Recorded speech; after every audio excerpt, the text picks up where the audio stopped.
Hello, Agape Church and friends. Welcome into the Building Up podcast, episode number 105. I'm David.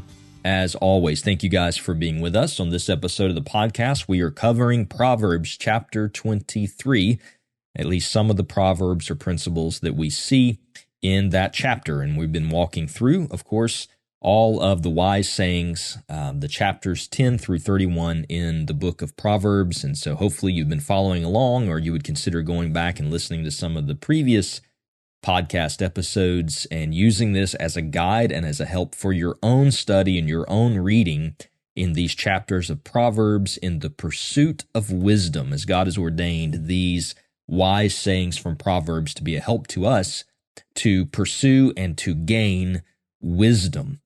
Now, chapter 23 in Proverbs is actually even going back a little bit into chapter 22.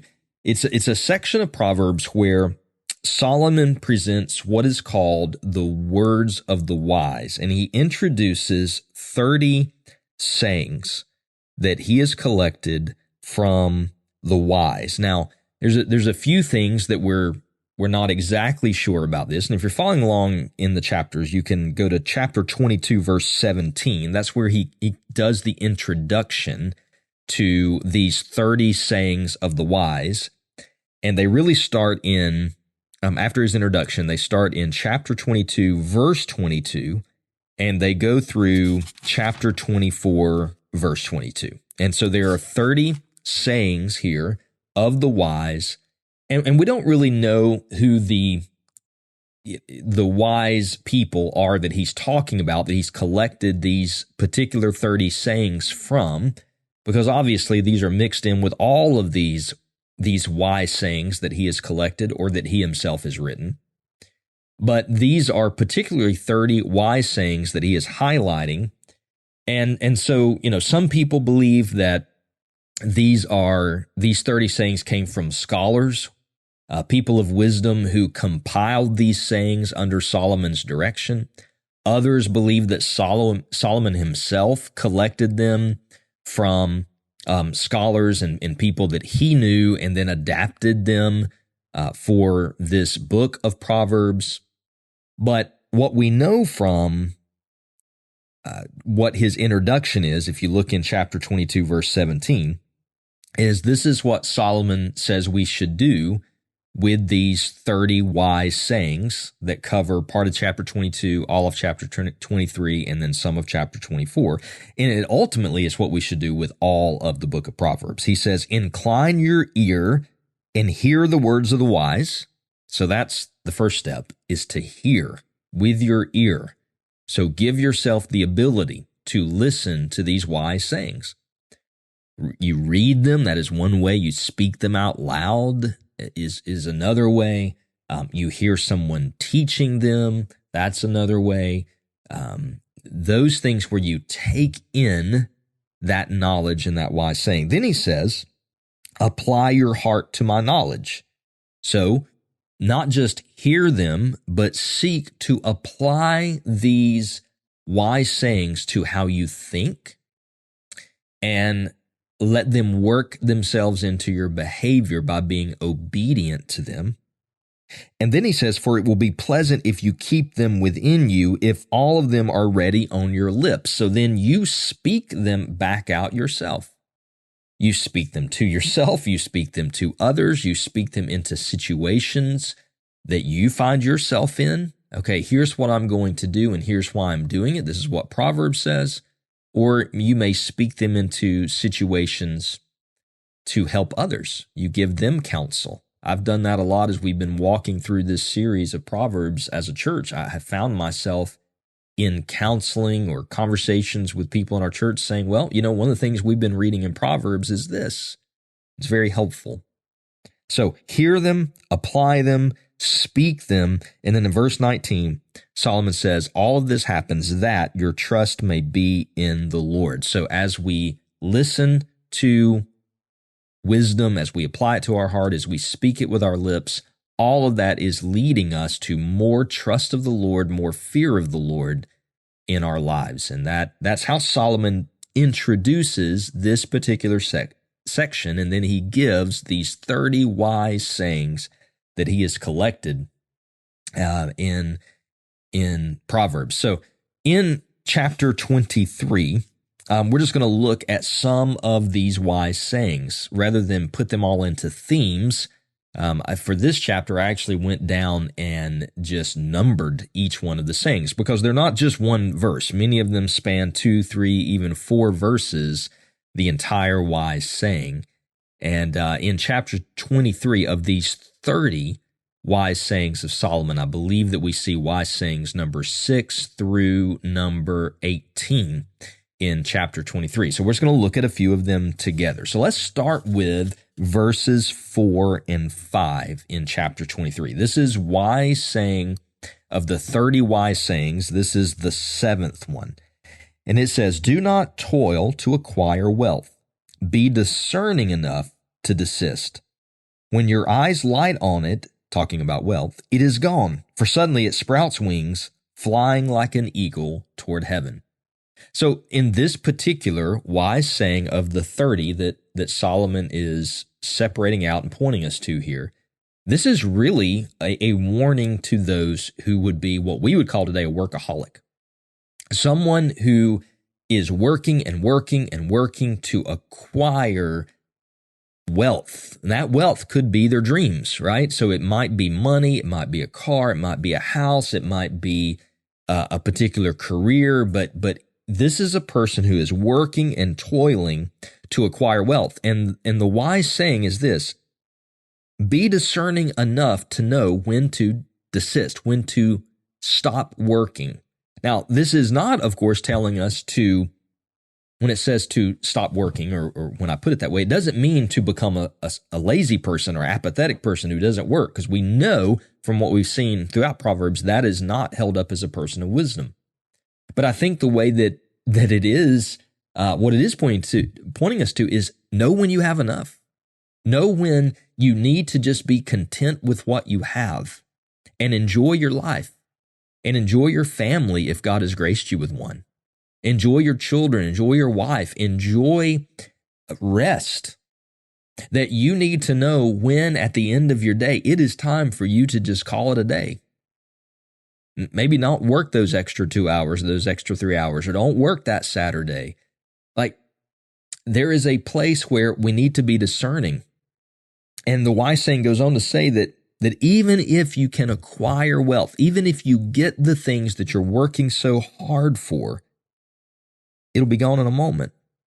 It'll be like it sprouts wings and it flies toward heaven and you won't know where it went. We are people of limited time, limited energy, limited amount of years that we're given. And there is certainly wisdom in being a person of diligence and working hard. But there is also a need for us to have the wisdom to know when to be content, when to stop our working day, when to not go overboard, and enjoy our God, enjoy our wives, our husbands, our children, our family, our parents. Enjoy the gifts of the Lord. It is a wise person who is able to discern those things. And that is part of what Solomon is telling us through these wise sayings. Let's look at wise saying number 9, which is found in verse 9.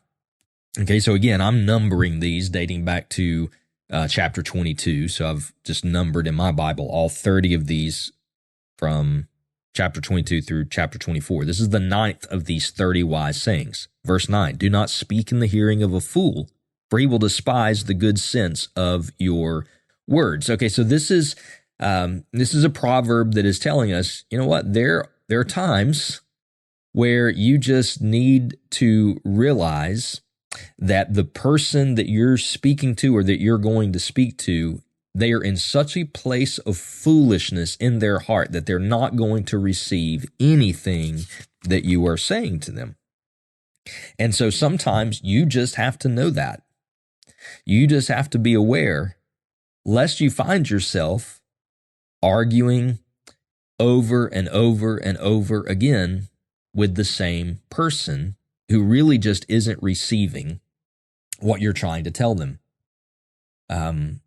I remember somebody telling me one time years and years ago in ministry, and I never really knew what I thought of what they said, but it was kind of a warning they were giving me as a young pastor, and they said, you have to be careful that some people can be like black holes. And what they went on to say is that there are some people who they'll just pull from you and pull from you and pull from you, but they never learn. They never really get better.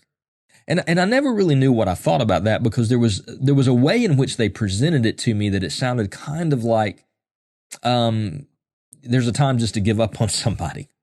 And I just don't think that's the case. I really feel like in the grace of God, we should never give up on anyone. But I have realized in pastoral ministry that there are times where counseling can only go so far. Trying to help someone through words and actions can only go so far. And there's a time where you just know the only thing that's going to help in this situation is the Lord. And there's a sense in which you have to turn that person in that situation over to God. And you're not giving up on them, but you realize that simply arguing with them or for them, simply pouring into their lives, is really not changing or doing anything, and that they need the Lord. And so rather than investing tremendous amounts of time over and over again trying to speak to them, the energy and time might be better spent praying that God will release them from their stubbornness, from their foolishness. Now, it takes wisdom to know when you've reached that point with someone. It takes wisdom to know when to speak, when to be silent. But the great news is the God of wisdom will tell us that. The God of wisdom will help us in knowing those things if we will ask Him. Let's look at another one. Wise saying number 17 of these 30 wise sayings comes from verses 26 through 28 in chapter 23. My son, give me your heart and let your eyes observe my ways. For a prostitute is a deep pit, an adulteress is a narrow well. She lies in wait like a robber and increases the traitors among mankind. Now here, the sin that is being warned against, the father warning his son against, is sexual immorality. And I think we should receive that warning well. At the same time, I think we also know that in Proverbs, Lady Folly represents foolishness of all kinds. And so, yes, here we're being warned against sexual immorality, but I also think we can take this warning for any type of foolishness. And what the father is warning his son about is this, that sexual immorality and related foolishness is a deep pit. A deep pit is, when you fall into it, it's a trap that you cannot escape from it on your own. There's not a way for you to get out of that place that you have fallen into. And the father goes on to tell the son, she is also like someone who lies in wait. She's a robber. So, sexual immorality, this type of personal sin and foolishness, robs from a person who engages in it. And the father goes on to say, she increases the traitors among mankind. In other words, as more and more people fall into sexual immorality and foolishness, it has this overall impact on society because it increases the number of foolish people, traitors, people who are engaged in sin. It increases in the society, and that impacts all of us. So obviously here, there's a warning for any of us who are tempted into sexual immorality or in lives of foolishness, that we may very well find ourselves trapped, unable to escape, without help and deliverance, and being robbed from, being stolen from, having our time and our very peace of life robbed from us. Many times when it comes to sexual immorality or sins of that nature, we think this is a personal sin. This will not have any effect on anyone. It doesn't hurt anyone except for me. No one else will even know about it. But this wise saying in this proverb in chapter 23 is telling us that is not correct. not only will it impact all of society, but even if the cumulative effect of all of these personal sins impacts society, when we know that, then we certainly should know that it will hurt those closest to us, right? Because if the cumulative effect of people that are trapped in sexual immorality and other types of personal foolishness has this big picture impact on all of society, then certainly it is going to impact and hurt those who are close to us. There is no such thing as victimless sins. When we fall into a trap, when we are robbed from, when we engage in these types of things, it will impact those around us. It will hurt them. And just remember that when the Bible talks about that trap that you can't escape from, remember, this points us to Jesus. You can't escape on your own, but you can escape by the gospel. If you cry out to Christ and you listen to Jesus, you pursue Him through faith, through His word, through prayer, through His people in community, He is able to set you free from your captivity. I hope this has been helpful to you today. We looked at just a couple of these wise sayings in chapter 23, but I hope this is a help on your journey of pursuing wisdom. If I can help you with anything or answer any questions, please contact me. If you don't have my contact info, use the email address on the outro of the podcast. I would love to hear from you. Church, until next time, grace and peace to your family. Thank you for listening to the Building Up Podcast, a ministry of Agape Church in Pinson, Alabama. If you have a question about today's podcast or would like to suggest a topic for the future, please email us, buildingup@agapepinson.com. To subscribe to this podcast, simply search for Building Up from Agape Church in your favorite podcast app. So fierce, he looked straight into me and said, "Son, I'm giving you victory. I can hear the sound